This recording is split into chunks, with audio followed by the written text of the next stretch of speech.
Halo bre, kembali lagi bersama saya Alfian yang pastinya di channel Kudet Random, bukan di channel Kudetek. Jadi Kudet Random itu adalah sebuah sub channel dari channelnya Kudetek atau channel kedua kami yang sebenarnya untuk konten-kontennya itu random. Tapi kemarin NYK dan Sadis itu mengirimkan produk ke channel Kudet Random untuk di-review. Dia nggak mau di-review di Kudetek, kenapa tuh? Mungkin ingin support kali, ingin support system untuk channel Kudet Random gitu. Jadi kami kedatangan 3 produk dari Sadis dan NYK. Maksudnya Sadisnya 1 produk, sisanya NYK gitu. Ada headset gaming dan ini paket combo dari NYK. Oke, kemarin itu saya nge-review sebuah headset gaming dari Sadis, yaitu Sadis Octopus Plus Vibration, yang lumayan juga untuk reviewnya ya, walaupun di channel kecil seperti ini. Dan ya selanjutnya saya akan nge-review produknya dari NYK. NYK dan Sadis itu kayak berkawan gitu lah, satu distributor sebenarnya. Dan ini adalah NYK Nemesis Drake KC300, sebuah combo gear gaming 3-in-1 dari NYK Nemesis pastinya. Dan di sini kalian bisa lihat di depan saya itu udah ada sebuah keyboard gaming dan ada mouse gaming dan ada mousepadnya juga cuy. Oke, sekarang kita bahas mengenai keyboardnya dulu pertama kali ya. Sebenarnya paket combo gear gaming itu sangat amat dibutuhkan sekali untuk para pengusaha warnet, karena mereka itu nggak mau ribet cari satu persatu gear gaming gitu kan. Dan juga pastinya sangat dicari oleh kalian para komputer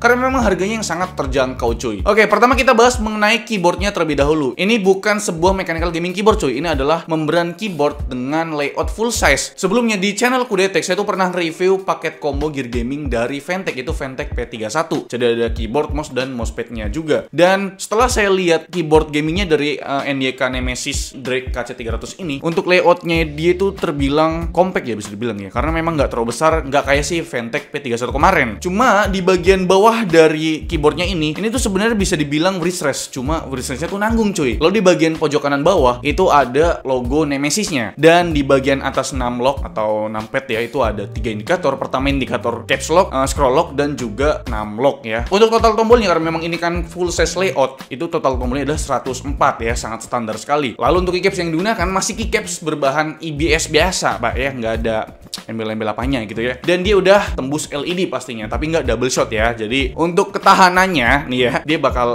bakal luntur lah untuk font-fontnya ini, karena memang dia nggak double shot gitu untuk teknologi keycapsnya. Dan dia menggunakan floating key design, jadi gampang banget dibersihin pak. Untuk warna yang digunakan ini masih pakai warna hitam. Ini termasuk hitam matte ya. Dan menurut saya untuk finishing catnya ini masih kurang rapi. Bahkan kalau misalkan nggak dilepas keycapsnya aja masih kelihatan tuh bahwasannya nih catnya masih kurang rapi ya. Kalau kita lihat di bagian bawah dari keyboard ini, seperti biasa kalian bisa lihat ada 2 rubber feet di bagian bawah dan ada penyangga atau kaki keyboard untuk meninggikan posisi keyboardnya cuy. Dan nggak ada apa-apa lagi di bagian bawah ya. Kita bahas mengenai kabelnya. Panjang kabelnya adalah 1,5 meter dan kabelnya itu posisinya ada di bagian kanan. Ini sangat cocok untuk setup kalian. Tapi sayangnya kabelnya masih kabel biasa, bukan pakai braided nylon ya. Ya karena memang ini kan keyboard membran. Jarang banget ada yang namanya keyboard membran pakai kabel nylon braided gitu kan. Ya buat mangkas budget pastinya. Ya untuk feel dari membran keyboard itu sebenarnya biasa aja, nggak ada yang spesial pak, karena memang ini kan membran gitu loh, kayak pakai ngetik keyboard biasa aja gitu loh. Katanya sih membran keyboard itu banyak yang nyebutkan semi mechanical keyboard, tapi nggak sama sekali cuy, nggak ada feel mechanical-nya sama sekali. Jadi stop bilang membran keyboard sama dengan semi mechanical keyboard, kalian salah banget, karena dari harganya, dari keycapsnya, dan dari tombolnya ini bukan pakai mechanical ya, oke?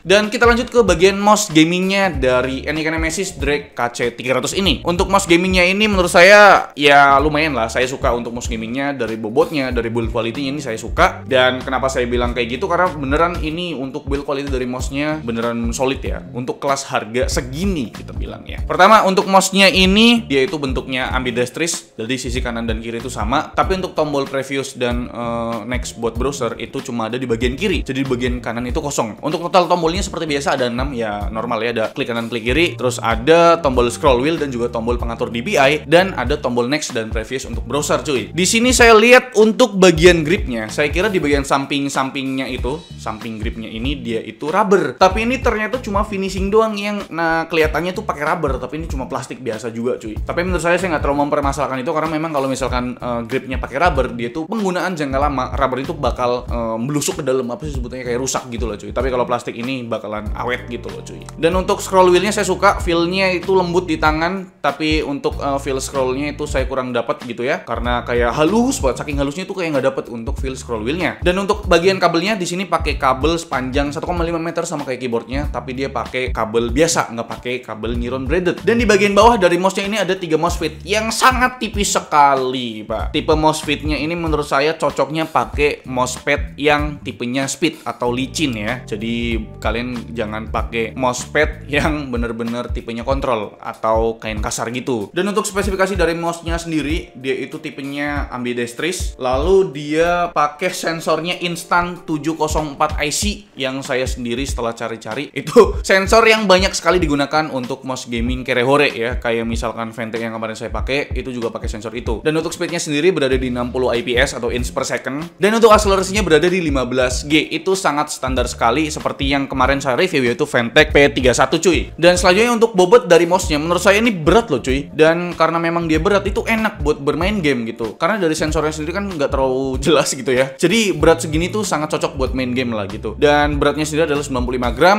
Untuk DPI-nya, DPI speednya itu dari 1200 sampai maksimal di 3200 DPI, itu nggak bisa rendah lagi. Maka dari itu, mousepad yang digunakan wajib mousepad yang tipenya speed atau kain licin, biar pergerakannya itu tepat lah gitu ya. Karena sensor yang digunakan nggak terlalu bagus. Dan untuk polling rate-nya sendiri sangat standar sekali ya, ada di 125 Hz. Ya, karena memang ini kan mouse gaming murah, jadi ya yang penting ada polling rate-nya daripada nggak ada sama sekali gitu, Pak.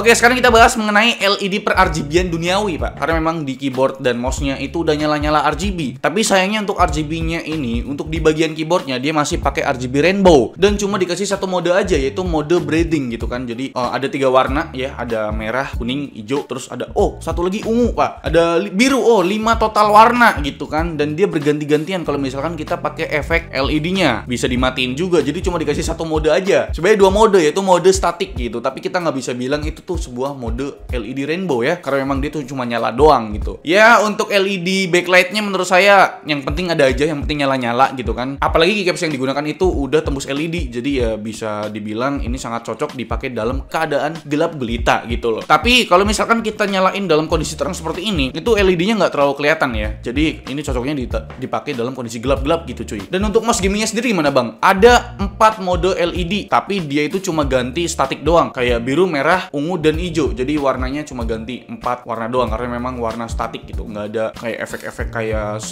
mouse-mouse yang mahal gitu ya. Yang penting ada LED-nya aja cuy, bisa nyala-nyala udah cukup gitu loh. Oke, yang terakhir kita akan bahas mengenai mousepad-nya. Mousepad-nya ini tipenya speed, dan dia itu tidak ada finishing jahitan di bagian samping-sampingnya. Dan untuk dimensinya sendiri standar sekali ya, 30 cm kali 25 cm, dan untuk ketebalannya berada di 0,3 mm, sangat tipis bisa dibilang. Dan menurut saya untuk mousepad kayak gini nih ya, karena memang dia nggak ada finishing jahitan, lama-kelamaan dia bakal ngelupas pak bagian atasnya ya. Jadi bagian bawah itu kan rubber atau karet, bagian atasnya itu kain licin, itu bakal ngelupas seiring waktu berjalan gitu. Itu dia untuk minus dari mousepad tanpa finishing jahitan di bagian samping-sampingnya. Dan karena memang dari sananya dia tuh kayak dibuntel gitu ya, pas kita buka mousepadnya dia itu kayak mengkerut-mengkerut gitu, kayak mengkerut-mengkerut gitu. Jadi pas dipakai itu sangat mengganggu, kayak ada gelombang-gelombang di bagian mouse-nya gitu. Ya ini sangat cocok sekali untuk tipe mousepadnya, karena tipe mousepad itu speed, sangat cocok buat mouse gaming dengan sensor yang tertulisnya Instant 7041C. Ya itu sensor mouse yang sangat banyak digunakan untuk mouse gaming